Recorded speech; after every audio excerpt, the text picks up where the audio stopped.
r/ask Reddit. What is the greatest design duck-up of the human body? The breathing hole and the food hole are stupid close.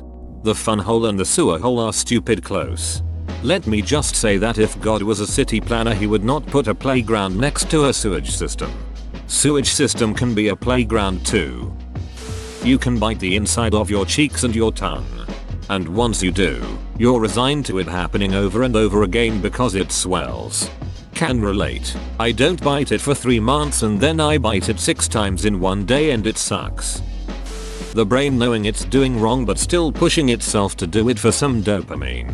Dopamine is one hell of a drug. Do drugs. If you do, I'll give you drugs. Your brain. Anaphylaxis. Your body will choke itself to death in an attempt to protect itself. Sometimes I choke on water.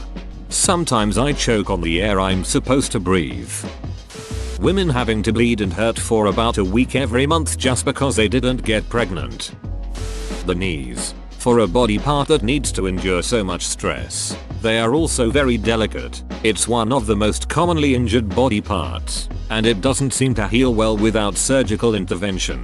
Tear a meniscus? Probably going to need surgery to get part of it cut out, since most of the meniscus doesn't have a blood supply and can't heal itself. Our knees do so much and take a crap load of stress every day. Do one little thing wrong or have one little thing not line up right and you hurt for the rest of your life. They also affect our feet, hips and back when they don't work right. They are easy to destroy on our enemy. It's great that they are hinged so we can walk and run and jump and crawl and all the other crap they allow us to do, but they are weak. After 14 years of constant pain and getting ready for my 8th knee surgery, I have days I wish my docs would cut my legs off above the knees and give me prosthetics. My pain scale starts at a 2. I will never see a 0 again in my life and I'm not a candidate for a replacement. Damn, not a candidate for replacement? Reading your comment. This was the first thing I was going to suggest. My uncle just had his knee replaced and was walking up and down his driveway a week after surgery. Have you gotten multiple opinions? Your brain that just randomly decides it wants to die. Mental illness. Specifically depression. You paradoxically want to isolate, immobilize, refuse to get help. The illness is parasitical and self-preserving. Until and if it wins with death. You don't think in depression that you've put on a grey veil and are seeing the world through the haze of a bad mood. You think that the veil has been taken away, the veil of happiness, and that now you're seeing truly. Andrew Solomon. Teeth. What the hell? I don't have to go twice a year to get my armpits scraped out lest they rot off. Yes, you get the one. Adult set and you have to take care of them forever, though honestly probably not made for our longer lifespans.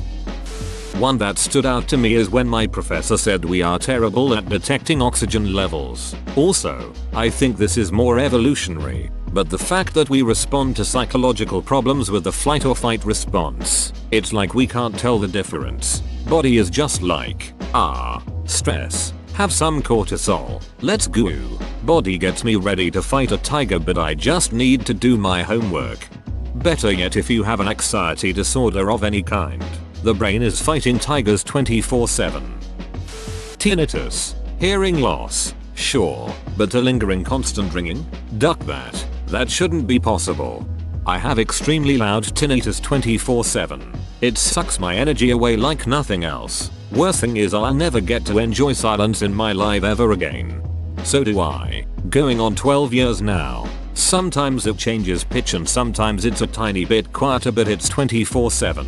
I wear hearing aids too and at night I have to take them out. Then I can't hear music or anything at night to try to block out the tinnitus. So I've learned to sleep with it.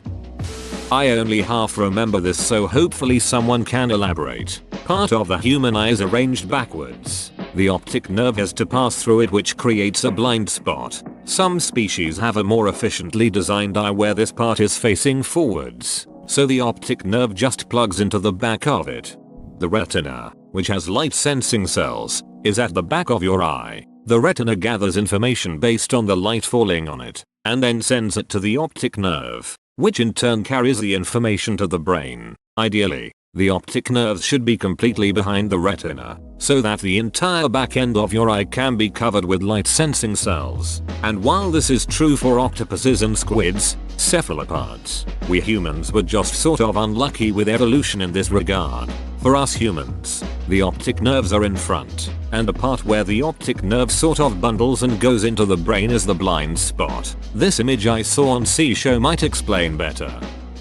Because I have food poisoning right now, it would be how our body reacts to illness. I'm shitting straight water, have major stomach cramps and am gassy both ends, and I know that eating food and drinking electrolytes will help me, but my body doesn't want it.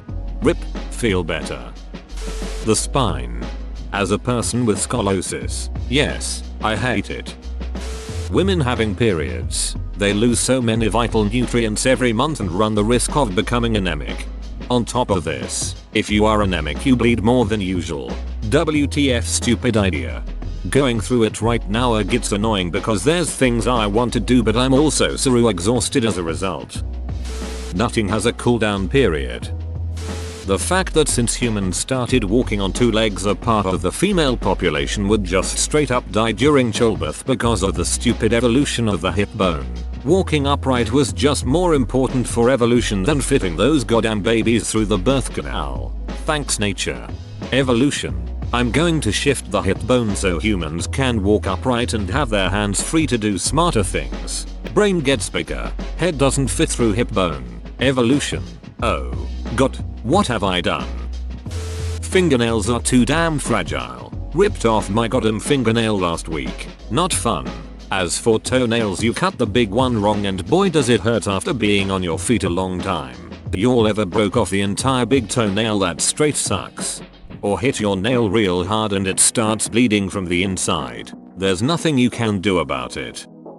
We don't gestate for as long as we should. We're near enough the only mammal that isn't up and about a couple hours after birth. And that's because we have to get pushed out at 9 months. If we were in there any longer, the mother would never survive childbirth. A strange evolutionary error that leaves us uniquely open to predators at our most vulnerable. Babies being so useless is the reason we're as advanced as we are. Our brains consume most of our energy at that age, and the neglect of size and motor skills is what allows our bodies to develop the brain power that make us what we are. Cancer for sure. Also teeth. Let's make every bone in the body self-healing.